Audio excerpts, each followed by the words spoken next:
Hi folks, I'm Denny Brauer. One of the hottest baits for the last year, maybe a little bit longer than that, has been the Strike King Thunder Cricket. Vibrating jigs have been around a few years. Strike King's had their other version, the Pure Poison, which is a great bait, and I'll tell you a little story about Pure Poison in a minute. But the Thunder Cricket has kind of taken the world by storm. Without a doubt, it's been my hottest bait the last 6 months. Why?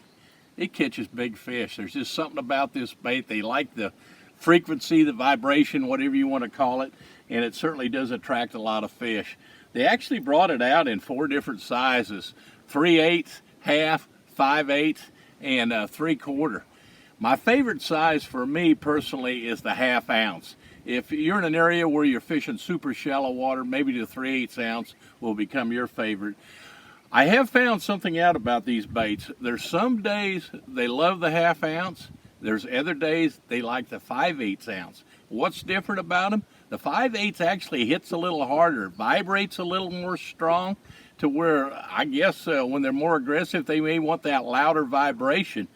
But day in and day out, for me, the 1/2 ounce is perfect, especially fishing over hydrilla. The neat thing about this bait, it comes through the grass pretty good. You can feather it through that grass, and a lot of times when I get through a clump of grass, I'll just let it stop and flutter a little bit, and that's when you get those fish just absolutely load up on it. Now, there's several different ways you can rig it. One of my favorite ways is just taking the Rage Menace and putting on behind it for a trailer, just like that. Now, I've got it to where it's flat, where it kind of helps it plane a little bit. You can turn it the other ways to where it actually looks like a little fish tail behind it.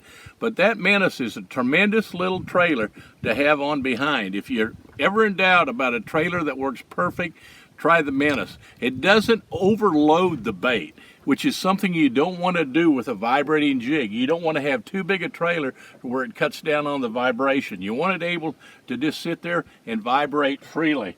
Now, there's other trailers, obviously, that you can use.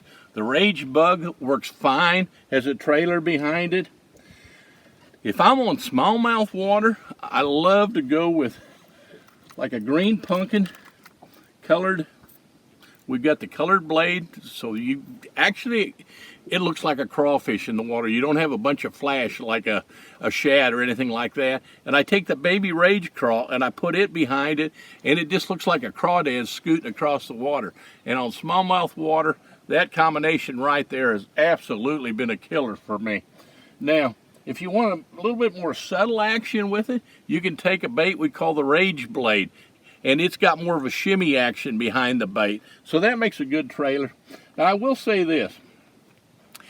If you're in the springtime of the year, what are the fish feeding on? They're feeding on bluegill. The bluegill are up there shallow, and that's what they're chasing, especially around the spawning season. You want a little chartreuse in your bait. So I'll take a green pumpkin, and I'll put a chartreuse trailer behind that green pumpkin, something like that, or I'll spray the tail of it green pumpkin, kind of like what I have set up on this right here. You can see how that is? That's a perfect bluegill imitator right there. Now, if you want the real bright chartreuse, take your spray, and we got a color in the Menace called KVD.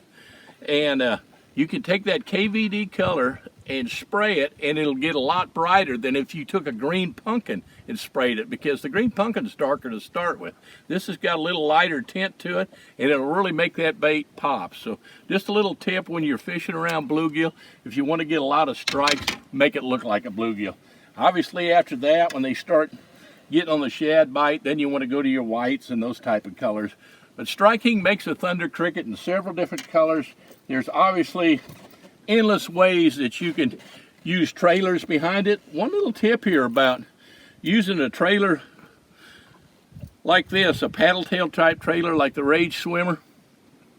If you thread it on just like this, and it's got keepers here to hold the plastic on, which is a neat thing, but you slide it up on there.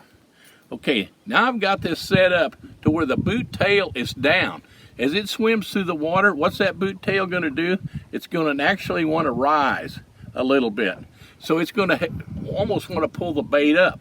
Now, if I want that bait to obviously push down a little bit, get a little deeper, easier, I'll rig it the opposite way to where the boot tail is going to be pushing down as I retrieve it through the water. So now I have it just like that. So whichever way you rig it will make a difference in what that bait does in the water if you're using a boot tail type trailer. So it's endless, but like I said earlier, don't overpower the bait with too big a trailer. You want it to have that freedom to really vibrate through the water. And how you rig it up is going to make a lot of difference, or the rig you throw it on, I should say, is going to make a lot of difference in your percentage of hookups and your percentage of fish you land. One thing that people have always griped about with vibrating jigs is, man, I lose a lot of fish on them. Well, part of the reason you lose a lot of fish, you're probably not set up right, or your vibrating jig doesn't have a sharp enough hook or whatever. But with the Thunder Cricket, you know you got the right bait. So if you're losing fish, you're probably using the wrong rod or the wrong line setup. And what I do is I use a Lew's Custom Pro, and I've tried several different rods, and people have told me use more of an overall bend in your rod, let it load, you'll land more fish. Well, fish, especially fishing through hydrilla, I was still losing fish. So I went to a rod that we got in the lineup called the Magnum Flipping and Pitching Rod. It's a 7'4" rod, and it's a little bit stiffer, but it's got a flexible tip here where you can still throw it, and it'll let the bait load with the fish a little bit. But man, when I load up on those fish, I'm able to drive that hook in them, and I find I hardly lose any fish with this. And also, if I get a little debris on it, working it through the grass, I can snap it, and because I've got a little bit stiffer rod, it'll snap free of that grass, and it'll start vibrating again. The reel, obviously I'm using the Hypermag Lew's reel, and I'm using the 7.5 to 1 gear ratio. Line-wise, I like to go with 20-pound fluorocarbon. I'm using the Seaguar fluorocarbon, and that's pretty well my setup. If you go with something like this, I promise you, you're going to get some big bites, and you're going to land those fish on the old Thunder Cricket.